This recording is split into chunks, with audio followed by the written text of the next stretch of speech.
안녕하세요. KB 골든라이프 TV 김수정 대리입니다. 퇴직 후에 건강보험료 부과 때문에 부담이 되신다는 분들 굉장히 많으신데요. 오늘은 KB 골든라이프 센터 대구의 김재 센터장님 모시고 건강보험료 줄이는 방법에 대해서 알아보도록 하겠습니다. 센터장님 안녕하세요. 네, 안녕하세요. 센터장님, 퇴직하시는 분들이 건강보험료에 대해서 특히나 부담을 느끼시는 이유가 뭘까요? 우선 직장에 근무할 때는 월급에서 자동 차감되다가 비용이라고 전혀 생각을 못하고 있었던 거죠. 근데 퇴직으로 소득은 줄었는데 건강보험료를 평생 납부해야 된다고 하니 부담이 될 수밖에 없습니다. 그래서 퇴직 시 가장 좋은 경우는 가족 중에 직장 가입자가 있다면 피부양자로 등재하는 것이 최고입니다.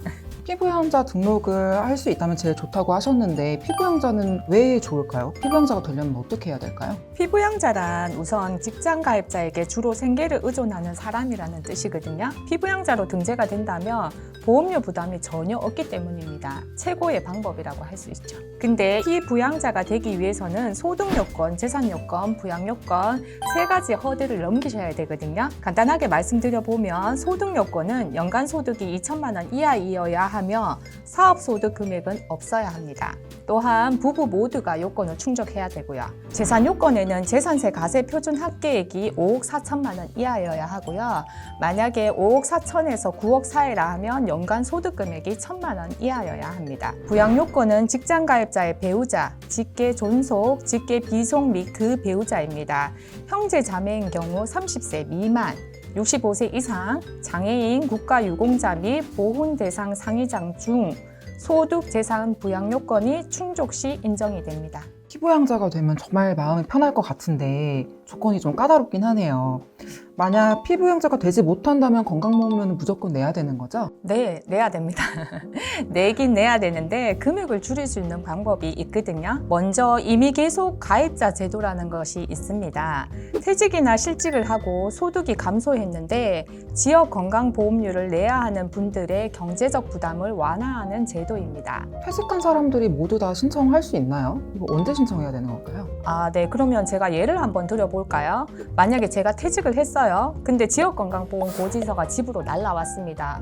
딱 봐도 제가 직장에 다닐 때 내던 보험료보다 더 비싼 거예요. 그러면 이 고지서의 납부기간 2개월이 지나기 전에 국민건강보험공단에 임의계속 가입자로 신청하면 됩니다. 그럼 직장에 다닐 때 내던 본인 부담 보험료 수준으로 3년간 납부가 가능하게 되는 것입니다. 이때 큰 장점이 한 가지 더 있어요. 건강보험료 피부양자 등재도 가능하다는 것입니다. 이 제도의 혜택을 못 보시는 분들한테 도움이 될 만한 팁이 있을까요? 건강보험료를 줄일 수 있는 다른 방법이 또 있는지요? 네, 있어요.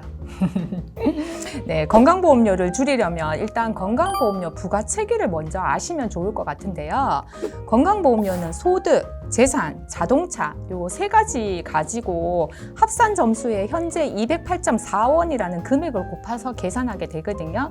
그러니까 일단 소득, 재산, 자동차 이 점수를 줄여주면 되는 거죠. 그러면 실전에서 적용할 수 있는 팁을 제가 몇 가지 알려드릴게요. 첫 번째, 증여를 이용하시면 되는데요.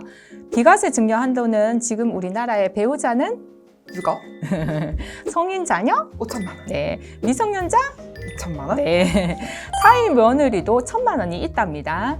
증여를 적절하게 활용하면 재산 총액을 줄일 수 있으니 당연히 보험료를 줄일 수 있겠죠. 두 번째, 부동산보다는 금융재산을 늘리되 비과세 상품이나 절세 상품을 활용하자입니다. 왜냐하면 금융재산은 건보료 부과 대상이 아니에요. 그래서 부동산보다는 금융재산을 보유하라는 뜻인데요.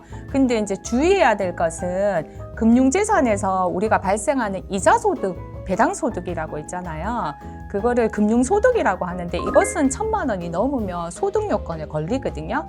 그래서 그거는 주의를 하셔야 될 것 같고요. 한 가지 더 주의할 점은 뭐냐 하면 기초연금 수급자 계산할 때는 금융재산도 포함이 되고 부동산보다 더 큰 영향을 미치므로 65세 기초연금 수급자라면 복지로 홈페이지에 모의 계산을 통해 금융재산을 얼마까지 보유하는 것이 효율적인지 알아보시고 조절하시는 게 중요합니다. 그리고 또 있어요.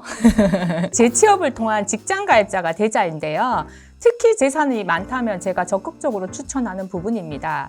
왜냐하면 직장 가입자는 건강보험료 산정할 때 재산이 포함되지 않아요. 이게 사실은 재취업이라는 게 매우 어렵죠.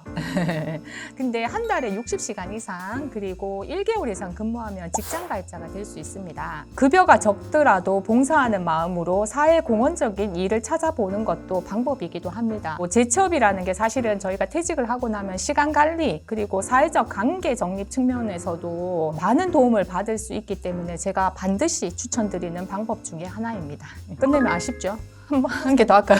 퇴직하면서 차를 구입하려고 하시는 분들도 많더라고요. 차 살 때는 4천만 원 미만으로 선택하는 게 중요해요. 자동차 산정 기준은 잔존가액 4천만 원 이상인 경우에만 건강보험료 부과 대상이거든요. 차 살 때는 옵션 가격도 포함된다는 것.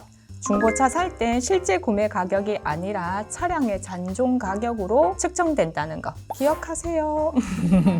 예를 들어 볼까요? 3,800만 원의 새 차를 사면서 옵션을 제가 300을 넣었어요. 그럼 얼마? 4,100만 원. 네, 그러면 4,100만 원 전액이 다 포함이 됩니다. 그리고 제가 이제 중고차를 보고 있다가 4,300만 원짜리 중고차를 열심히 깎아서 3,800만 원에 샀습니다. 그러면 얼마가 포함이 될까요? 3,800만 원 아닌가요? 아니에요. 네, 4,300만 원 전체가 부과 대상입니다. 저희가 실생활에서 적용할 만한 꿀팁들이 굉장히 많네요. 센터장님 준비 많이 해주셔서 저희가 참 마음이 든든합니다. 정말 감사합니다. 지금까지 KB 골든라이프 센터 대구 김재센터장님과 함께 건강보험료 줄이는 방법에 대해서 알아봤는데요. 저희가 생각했던 것보다 많이 적용하실 수 있는 꿀팁들이 많았던 것 같아서 이런 절세 효과들 놓치지 말고 꼭 챙기셨으면 좋겠습니다. 그러면 저희 골든라이프 TV는 다음 시간에도 여러분의 빛나는 노후 생활을 위해서 반짝이는 아이디어 가지고 다시 새로운 영상으로 찾아올 테니까 그 다음 시간까지 기대 많이 부탁드립니다. 오늘 참여해주신 김재센터장님 정말 고생 많으셨습니다. 네, 감사합니다.